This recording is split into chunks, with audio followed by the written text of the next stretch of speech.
अगली खबर जयपुर से है। 2 केयरटेकर के भरोसे चल रहा है नाहरगढ़ बायोलॉजिकल पार्क व रेस्क्यू सेंटर।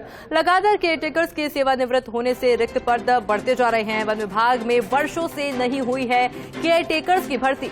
अन्य स्टाफ को ट्रेन कर चलाया जा रहा है कार्य, लेकिन अब बायोलॉजिकल पार्क व रेस्क्यू सेंटर में वन्य जीवों की संख्या बढ़ी है और ऐसे में बिना केयरटेकर्स के करना पड़ सकता है परेशानी का सामना।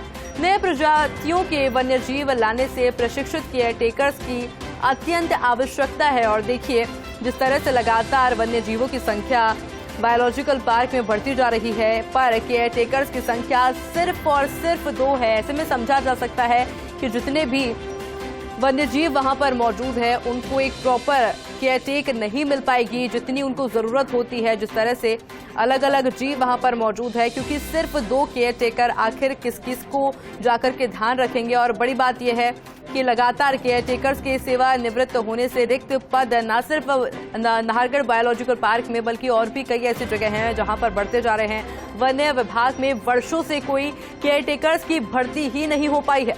ऐसे में अन्य स्टाफ को ट्रेन करके ये कार्य करवाया जा रहा है, लेकिन अब बायोलॉजिकल पार्क व रेस्क्यू सेंटर में वन्य जीवों की संख्या बढ़ी है और ऐसे में बिना केयरटेकर्स के एक बड़ी परेशानी का सामना करना पड़ सकता है। नए प्रजातियों के वन्य जीव लाने से प्रशिक्षित केयरटेकर्स की अत्यंत आवश्यकता है। यानी कि देखिए वर्षों से कोई भर्ती हुई ही नहीं है। ऐसे में एक बड़ी मुसीबत ये बन सकती है। इसी खबर पर अधिक जानकारी के लिए हमारे साथ ब्यूरो चीफ निर्मल तिवारी भी जुड़ चुके हैं। निर्मल जी, वर्षों से केयरटेकर्स की भर्ती ही नहीं हुई है, भविष्य में एक बड़ी परेशानी का सामना करना पड़ सकता है क्योंकि सिर्फ 2 केयरटेकर। निश्चित तौर पर देखिए आयुषी, इस समय अगर हम बात करें नाहरगढ़ बायोलॉजिकल पार्क और रेस्क्यू सेंटर की, तो वहाँ 2 दर्जन से अधिक जो किस्म के जो है ना वन्य जीव वहाँ पर निवास कर रहे हैं, जिसमें बाघिन भी हैं, जिसमें एशियाटिक लॉयन भी हैं, उसमें पैंथर हैं, हाइना हैं, घड़ियाल हैं, मगरमच्छ हैं, उसके अलावा डियर फैमिली के बहुत सारे सदस्य हैं, 6 से ज्यादा भालू वहां पर हैं, स्लॉथ बियर वहां पर हैं, उसके अलावा अन्य वन्य जीव भी हैं जिसमें फॉक्स की बात करते हैं, जैकॉल की बात करते हैं। तो ऐसे में वहां लगातार फिर सबसे बड़ी बात यह है कि जो इंडियन वुल्फ और घड़ियाल, उसका तो एक बहुत बड़े ब्रीडिंग सेंटर के तौर पर नाहरगढ़ बायोलॉजिकल पार्क और रेस्क्यू सेंटर उभर कर सामने आए।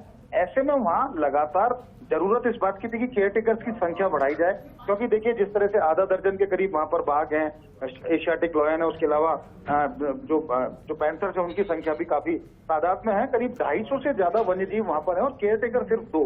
तो निश्चित तौर पर एक बड़ी मुश्किल का सामना इस समय नाहरगढ़ बायोलॉजिकल पार्क और रेस्क्यू सेंटर में करना पड़ रहा है, क्योंकि जिस तरह से नए जीव लगातार लाए जा रहे हैं, कुछ दिनों बाद ऑटर वहां पर आ जाएंगे, ऑटर का एक पेयर लाया जाएगा।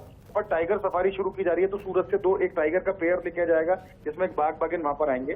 जिराफ और ज़ेब्रा लाने की बात चल रही है, व्हाइट चिंकारा वहां पर आएगा। उससे पहले लगातार जिस तरह से चौसिंगा और बार्किंग डियर्स को वहां पर लाया गया है, तो निश्चित तौर पर वहां ज्यादा जरूरत है इस समय केयरटेकर की, लेकिन वहां सिर्फ 2 केयरटेकर हैं, जबकि लगातार कराल की संख्या बढ़ी है, एनक्लोजर्स की संख्या बढ़ी है, जो पिंजरे हैं उनकी संख्या बढ़ी है। रेस्क्यू करके लगातार जिस तरह से जानवर लाए जा रहे हैं, खासकर वन्य जीव। अभी इन दिनों की अगर रिसेंट डेज की बात करें तो वहां आधा दर्जन से ज्यादा पैंथर्स को लाया गया रेस्क्यू करके। तो वहां बिना केयरटेकर के हालात थोड़े से असामान्य होते जा रहे हैं और जो अप्रशिक्षित जो लोग हैं, जो दूसरे कैडर के जो वहां कर्मचारी हैं, उनको छोटा मोटा प्रशिक्षण देकर के उनसे केयरटेकर की भूमिका उनसे निभाई जा रही है। लेकिन ये खतरनाक भी हो सकता है और ये वन्य जीवों के लिए भी ठीक नहीं है और नाहरगढ़ रेस्क्यू सेंटर के लिए भी, क्योंकि नाहरगढ़ रेस्क्यू सेंटर और नाहरगढ़ बायोलॉजिकल पार्क की छवि देश में बहुत अच्छी मानी जाती है। यहाँ एक तेजी से ब्रीडिंग सेंटर के तौर पर उभरा है। यहाँ पर 24 से करीब 24 तरह की वन्यजीव प्रजातियों के जो वन्यजीव है वो ब्रीडिंग कर चुके हैं। अब यहाँ जो इस समय जिस तरह से हम बता रहे थे कि रानी और शिवाजी का पेयर बनाया गया था बाघ बाघिन का, इस तरह से ताराग और जोधपुर से जो जीएस नाम का जो एक एशियाटिक लायन गया था उसका पेयर बनाया गया था, वो मैटिंग कर चुके हैं। संभावना ये है कि जुलाई के पहले जो पखवाड़ा है उसके अंदर वो डिलीवर कर देंगे शावकों को।